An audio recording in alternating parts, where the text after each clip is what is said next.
Bonjour, moi c'est Mwambe Siake, plus connu sous le nom de Eric Herman Siake. Je suis écrivain essayiste. Aujourd'hui, j'aimerais vous présenter mon premier livre intitulé Le culte des ancêtres chez les Bamileke, publié aux éditions Kikat au Canada.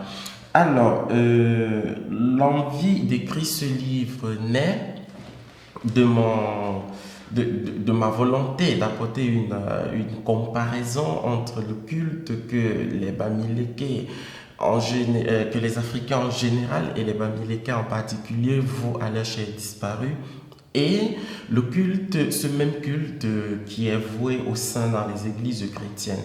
Pourquoi je décide d'écrire ce livre? En fait, je suis arrivé en Italie en 2010 et puis je me suis rendu dans la cathédrale de Milan, plus précisément au Duomo.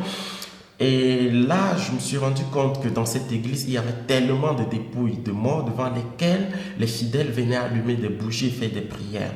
Et puis moi, je me suis demandé, mais pourquoi ici on fait des prières aux morts et pourtant cette église a interdit aux Africains de faire aussi des prières à leurs chers disparus.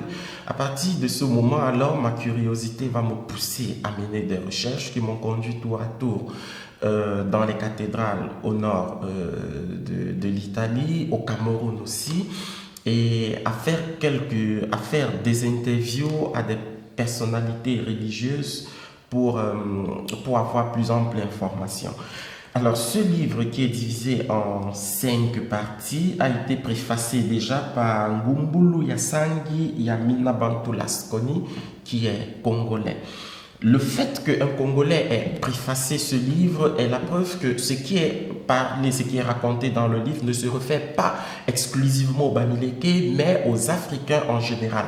Encore que dans la culture Bamileke, avant de choisir ce thème, j'avais déjà constaté beaucoup de similitudes dans des rites vaudous et les rites Bamileke. Et sur ça, on en reviendra très prochainement. Ce livre de 150 pages est divisé en 5 parties. Intitulé comme suit. Le premier chapitre, c'est Origine et organisation du peuple Bamileke, où il s'agit de parler déjà du peuple Bamileke, de ses origines égyptiennes jusqu'aujourd'hui. Pourquoi ils sont partis de l'Égypte, quelles sont les difficultés qu'ils ont traversées et comment est-ce qu'ils se sont retrouvés actuellement dans la région de l'Ouest Cameroun. Après cela, nous parlons de l'organisation sociale. Dans l'organisation sociale, il s'agit de dire comment l'organigramme du peuple Bamileke à la tête duquel on trouve un chef, parce qu'aujourd'hui les Bamileke sont divisés en plusieurs groupements, en plusieurs villages aussi. On trouve un chef, le chef est assisté de notables, après les notables, donc le chef, déjà la figure du chef, c'est qui un chef, comment on devient chef, l'arrestation d'un chef, comment ça se passe, la succession, la formation au LACAM, comment ça se passe. Après le chef vient le notable. Combien de types de notabilité est-ce que nous avons? Comment on fait pour devenir notable? La succession d'un notable, la formation d'un notable. Après les notables dans la culture Bamileke, dans l'organisation du peuple Bamileke, nous avons les prêtres et prêtresses.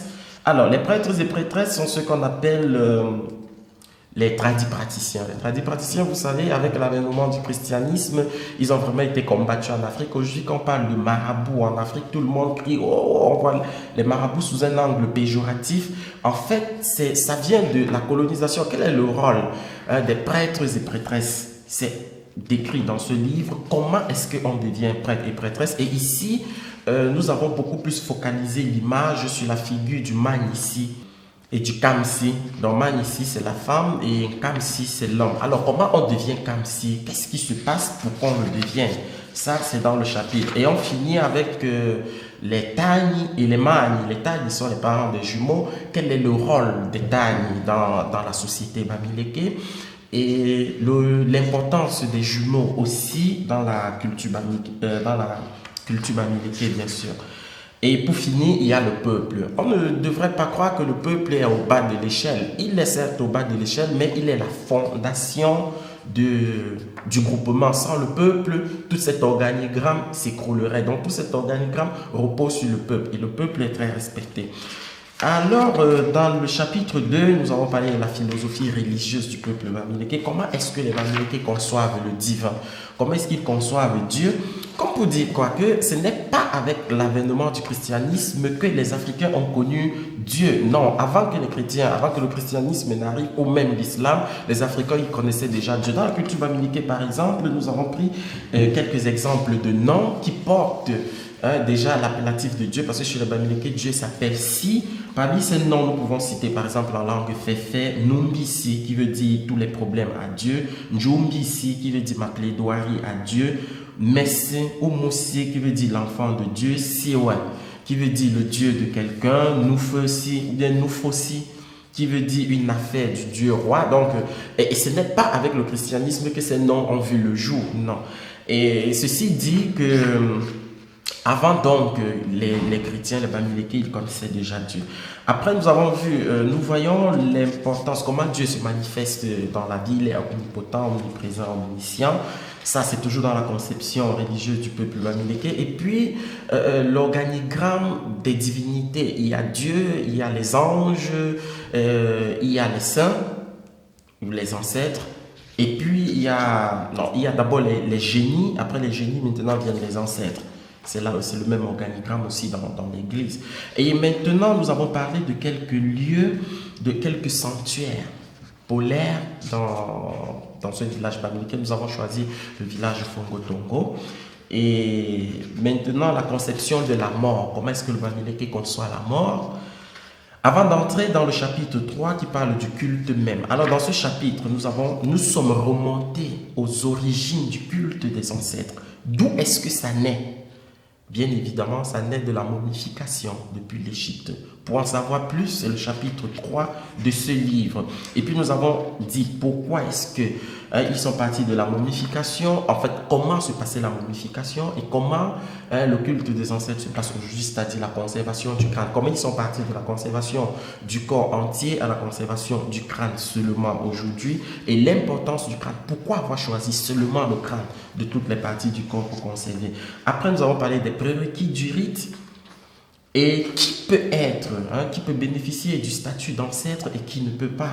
Nous avons pris nous avons vu que les enfants, les adolescents, les malades mentaux, ainsi de suite, ne peuvent pas bénéficier du culte d'ancêtre. Les enfants, si et seulement si, non. Les adolescents, si et seulement si ils étaient initiés. Mais pour plus d'informations, c'est dans le livre. Et nous avons parlé... Par exemple, parce que pour certains, ils peuvent considérer ce fait, c'est-à-dire quoi, enterrer quelqu'un et aller repêcher son crâne après comme une profanation de tombe. Mais non, sur ce, nous nous sommes penchés aussi même sur la loi camerounaise là-dessus. L'auteur écrit donc, la spiritualité bamileke est une science qui dispose de ses disparus conformément aux réglementations de sa tradition en vigueur. Donc là, c'est la tradition de ce peuple et ils peuvent en disposer des reliques, ils peuvent disposer des reliques de leurs chers disparus. On entre dans le chapitre 5, dans le chapitre 4, le sacrifice en soi. Dans le sacrifice en soi, alors il est qui peut faire un sacrifice? Il peut le faire à qui? Ici, qui peut bénéficier d'un culte des ancêtres? Et il le fait quand? Quand est-ce que il faut faire des libations à un ancêtre? Comment est-ce qu'on le fait? Et pourquoi est-ce qu'il faut le faire?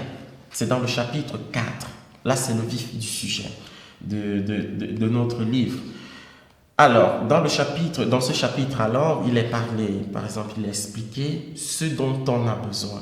J'explique comment est-ce qu'on fait, parce qu'on ne se lève pas un beau matin et puis on dit qu'on va donner à manger aux ancêtres. Il faut déjà savoir comment ça se passe. Il faut être accompagné d'un initié ou bien de quelqu'un, membre de la famille, le gardien de la culture, qui vous expliquera. C'est pas cher, ça ne coûte pas les yeux de la tête. Alors, les corollaires du rite, qu'est-ce que cela rapporte de faire le culte aux ancêtres? L'harmonie, le bien-être, la richesse, la réussite, le succès, mais surtout la libération de l'esclavagisme des religions importées. Super important de se réapproprier nos valeurs culturelles.